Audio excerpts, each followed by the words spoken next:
ସେମାନଙ୍କ ଠାରୁ ଭଦ୍ର ବ୍ୟକ୍ତି ଏ ଦୁନିଆରେ କେହି ନଥିବେ। କାହିଁକି ନା ସେମାନେ ପ୍ରାୟତଃ ଅଧିକାଂଶ ସମୟ ମୌନ ଥାନ୍ତି, ଚୁପଚାପ ଥାନ୍ତି, ସାଇଲେଣ୍ଟ ଥାନ୍ତି। ଯେତେବେଳେ ତାଙ୍କୁ ଲାଗେ କି ମୋ 5 ଟଙ୍କାର ଗୁଟୁକାଠୁ ସାମ୍ନା ବାଲାର କଥାଟା ବେଶୀ ଇମ୍ପୋର୍ଟାଣ୍ଟ, ସେତେବେଳେ ସେ ଛେପ ପକେଇକି ଉତ୍ତର ଦିଅନ୍ତି। ନହେଲେ ପ୍ରାୟତଃ ଅଧିକାଂଶ ସମୟ ମୌନ ଥାନ୍ତି, ଚୁପଚାପ ଥାନ୍ତି, ସାଇଲେଣ୍ଟ ଥାନ୍ତି। ଖାଲି ସେତିକି ନୁହଁ ଆଜ୍ଞା, ଦେଖିବେ ଯୋଉମାନେ ସବୁ ଗୁଟୁକା ଖାଆନ୍ତି, ଥରେ ପାଟିରେ ଗୁଟକା ପଡ଼ିଲା ପରେ ଯଦି ଆପଣ ଛେନାପୋଡ଼, ରସଗୋଲା, ରସମଲେଇ ବି ଆଣିକି ଦେବେ ତାହେଲେ ବି ସେ ଖାଇବା ପାଇଁ ମନା କରିବେ। କହିବେ ଥାଉ ତମେ ଖାଇଦିଅ, ନହେଲେ ରଖିଦିଅ ମୁଁ ପଛରେ ଖାଇବି।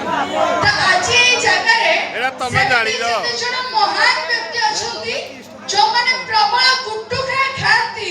ସ୍ପେଶାଲି ସେଇମାନଙ୍କ ପାଇଁ 2 ଲାଇନ୍। ସଫଳ ବାହାର କମଲା ପସନ୍ଦ ଯେତେ ଯାହା ଅଛି ଗୁଟୁକା, ଯୋଉମାନେ ତାକୁ ଖାଉଛନ୍ତି ତାଙ୍କ ଗାଲ ତଳେ ଉଠେ ଫୁଟୁକା। ଆ କରିବାକୁ ପାଟି ଖୋଲେ ନାହିଁ, କେତେ ଯେ ଯନ୍ତ୍ରଣା ପାଆନ୍ତି।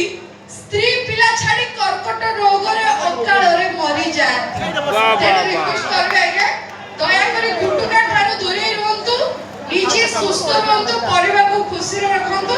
ବଟ୍ ବର୍ତ୍ତମାନ ଆପଣମାନଙ୍କ ଖୁସି ନାହିଁ, ଯାହା ବି ଗୀତ ହବ ଫୁଲ୍ ରୋମାଣ୍ଟିକ୍। ଓକେ, वाह वाह वाह वाह, ରୋମାଣ୍ଟିକ୍ ଟକା ସବୁ बढ़िया बढ़िया बढ़िया बढ़िया बढ़िया बढ़िया। ସବୁ ରୋମାଣ୍ଟିକ୍ ଟକା ହେଇକି ନାହିଁ। ଆଜ୍ଞା ଆଜ୍ଞା ଡାକିବ, ଏତେ ବ୍ୟସ୍ତ କାହିଁ ହେଉଛନ୍ତି? ମାନେ ଏତେ ଥଣ୍ଡା ପାଗରେ ବି ଆପଣଙ୍କ ଦେହରେ ଝାଳ ବୋହିଲାଣି। ପାନ ପାଇଁ